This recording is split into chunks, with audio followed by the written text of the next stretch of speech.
ಶ್ರೀ ಗಣಪತಿ ಶಾರದಾ ಗುರುಭ್ಯೋ ನಮಃ. ಯತ್ರ ಯೋಗೇಶ್ವರ ಕೃಷ್ಣೋ ಯತ್ರ ಪಾರ್ಥೋ ಧನುರ್ಧರಃ ತತ್ರ ಶ್ರೀ ವಿಜಯ ಭೂತಿರ್ಧ್ರುವ ನೀತಿರ್ಮತಿರ್ಮಮ.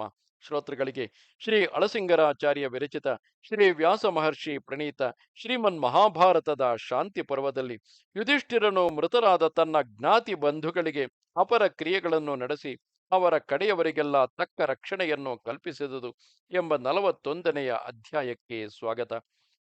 ಓ ಜನಮೇಜಯ ರಾಜ, ಆಮೇಲೆ ಯುಧಿಷ್ಠಿರನು ಯುದ್ಧದಲ್ಲಿ ಹತರಾದ ಬಂಧುಗಳಿಗೆಲ್ಲ ಬೇರೆ ಬೇರೆಯಾಗಿ ಬಹಳ ವೈಭವದಿಂದ ಶ್ರಾದ್ದ ಕಾರ್ಯಗಳನ್ನು ಮಾಡಿಸಿದನು. ಧೃತರಾಷ್ಟ್ರನು ತನ್ನ ಎಲ್ಲ ಮಕ್ಕಳಿಗೂ ಕ್ರಮವಾಗಿ ಅಪರ ಕ್ರಿಯೆಗಳನ್ನು ನಡೆಸಿ ಆ ಕಾಲದಲ್ಲಿ ಅನೇಕರಿಗೆ ಗೋದಾನಗಳನ್ನು, ಭೂದಾನಗಳನ್ನು, ಸಮೃದ್ಧವಾದ ಅನ್ನದಾನವನ್ನು, ಬೆಲೆಯುಳ್ಳ ವಿಚಿತ್ರ ರತ್ನಗಳ ದಾನವನ್ನು ಮಾಡಿದನು.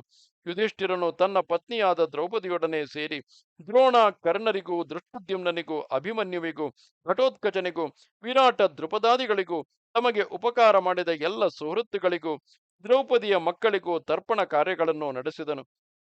ಅವರಲ್ಲಿ ಒಬ್ಬೊಬ್ಬರನ್ನು ಬೇರೆ ಬೇರೆಯಾಗಿ ಉದ್ದೇಶಿಸಿ ಸಾವಿರಾರು ಬ್ರಾಹ್ಮಣರನ್ನು ಗೋದಾನ, ಭೂದಾನ, ವಸ್ತ್ರದಾನ, ಕನಕ ರತ್ನ ದಾನಾದಿಗಳಿಂದ ತೃಪ್ತಿಗೊಳಿಸಿದನು. ಅಪರ ಕ್ರಿಯೆಗಳನ್ನು ನಡೆಸತಕ್ಕ ಮಿತ್ರರಾಗಲಿ ಪುತ್ರರಾಗಲಿ ಇಲ್ಲದೆ ಮೃತರಾದ ಇತರ ರಾಜರಿಗೆಲ್ಲ ತನ್ನ ಕೈಯಿಂದಲೇ ತರ್ಪಣ ಕಾರ್ಯಗಳನ್ನು ಮಾಡಿದನು. ಅವರವರ ಹೆಸರಿನಲ್ಲಿ ಸಭಾಮಂದಿರಗಳು, ಅರವಟಿಕೆಗಳು, ಕೆರೆ ಕೊಳಗಳು, ಛತ್ರಗಳು ಮುಂತಾದವನ್ನೆಲ್ಲ ಕಟ್ಟಿಸಿದನು. ಹೀಗೆ ಯುಧಿಷ್ಠಿರನು ತನಗೆ ಉಪಕಾರ ಮಾಡಿದ ಎಲ್ಲ ರಾಜರ ವಿಷಯದಲ್ಲಿ ಋಣಮುಕ್ತನಾಗಿ ಲೋಕಾಪವಾದವನ್ನು ತಪ್ಪಿಸಿಕೊಂಡು ಕೃತಕೃತ್ಯನೆನಿಸಿ ಪ್ರಜೆಗಳನ್ನು ಧರ್ಮದಿಂದ ಪಾಲಿಸುತ್ತಿದ್ದನು.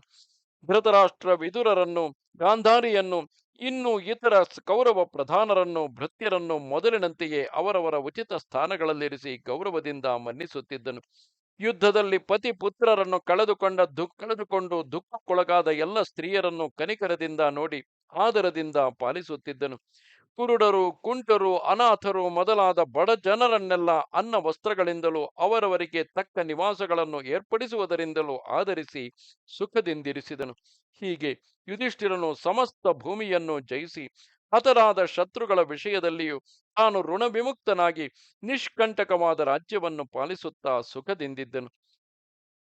ಇದು 41ನೆಯ ಅಧ್ಯಾಯವು. ನಮಸ್ತೆ ಶಾರದೆ ದೇವಿ, ಕಾಶ್ಮೀರ ಪುರವಾಸಿನಿ, ತ್ವಾಮಹಂ ಪ್ರಾರ್ಥೆಗೆ ನಿತ್ಯಂ, ವಿದ್ಯಾದಾನಂಚ ದೇಹಿಮೆ. ನಮಸ್ಕಾರ.